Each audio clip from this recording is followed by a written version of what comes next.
On Tuesday, President Obama gave his fifth State of the Union address to Congress. He was trying to address the fact that this has been the least productive Congress in U.S. history.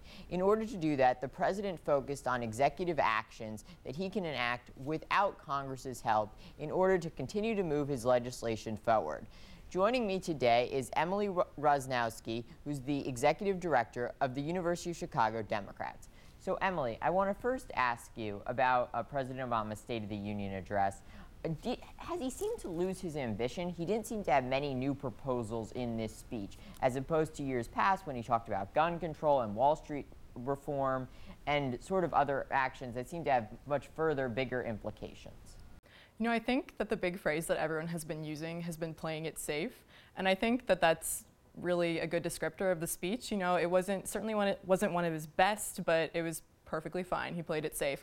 But I do think that he did propose some major things. You know, he talked about his executive order that's going to raise the federal minimum wage to $10.10 an hour, so that's a pretty big thing. So on that point, which is great, exactly where I wanted to go, do you think that he hurts the movement of this whole notion of needing to raise the minimum wage nationally by saying, I'm going to sign this executive order for federal contractors? And I know that's the only people that he has direct control over, but then doesn't that lose like some of the people that could be out there like campaigning and pushing their I guess Congress people to vote to increase the minimum wage nationally if he signs an executive order that only affects them but doesn't necessarily affect other people? Like, doesn't that take some of the momentum out of the movement, or does it actually help the movement? I think it encourages them. I think, you know, we say, look, federal contractors have this great new minimum wage and they're able to actually live off of the minimum wage now, whereas around the country, you know, I think it'll be great because we'll really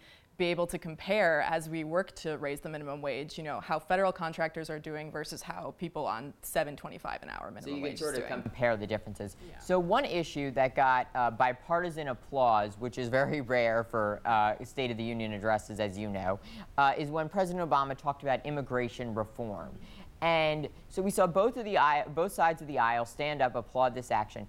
Do you think that this is actually going to happen this year? I talked about this last year with David Axelrod, and he kept saying it was going to happen. And I talked to Chuck Todd, and he said it was going to happen. So my question is, and it didn't happen. So the question is, will it happen this year? And more importantly, will there be a path to citizenship included in this bill that addresses immigration reform? Or is that going to be thrown by the wayside as Obama has to make a compromise with Republicans in order to get them on board? I think it's really hard to say at this point. You know, this was such a big deal in his 2012 inauguration. You know, once he got reelected, we all thought, okay, it's time for immigration reform to happen, and we haven't really seen any results with that. I think, like, you know, this is one thing that he just can't really issue an executive order on. It's such a big issue that he really needs to work with Congress. And so, you know, as you said, I think the bipartisan applause is a good sign, but given Congress's record, I hope that it happens, but I don't really. You're not betting on it. I'm not betting on it, yeah. That's kind of unfortunate, I guess, for his legislative agenda. I want to now just turn to the fact that the Republicans gave 4 or 3 responses, it's kind of murky now, to the State of the Union address. And my question is, what does that say about the divide in their party and whether they'll be able to win back the Senate in the midterms, which is really what's up for grabs now, because it's almost obvious that the Democrats are not going to be able to win the House and might even lose the Senate? You know, I think that, you know, I think playing it safe is another thing that comes up when you look at especially the official Republican response with Kathy McMorris Rodgers. I think, you know, the way that they styled her, you know, this mother who had just given birth sitting in front of a fireplace, much like we are now, in this armchair with a flag behind her, you know. Right.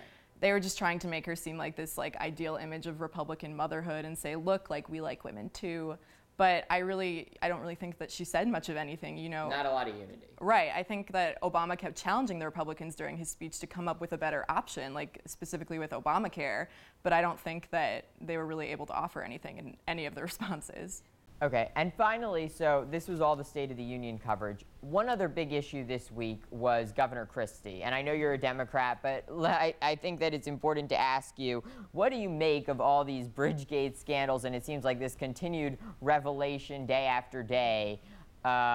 and what will happen to him? Do you, like, I know, obviously we don't know anything, but do you think that these sorts of things resonate with people outside of New Jersey, or is this something that is really just totally, I guess, insular and maybe doesn't affect his prospects in 2016? I think it definitely resonates with the rest of the country because, Republicans and Democrats across the country who have been looking to Christie for, the last year now as a potential frontrunner for the GOP are seeing, oh my gosh, he has these reactionary politics, and now it's come out that he probably knew about this before it was going to happen, or it had been brought to his attention and he didn't really do anything to stop it.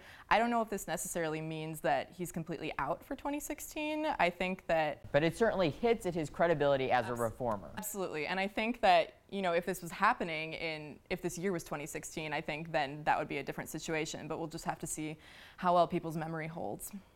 Emily Roznowski, thanks for joining us today. Thank you.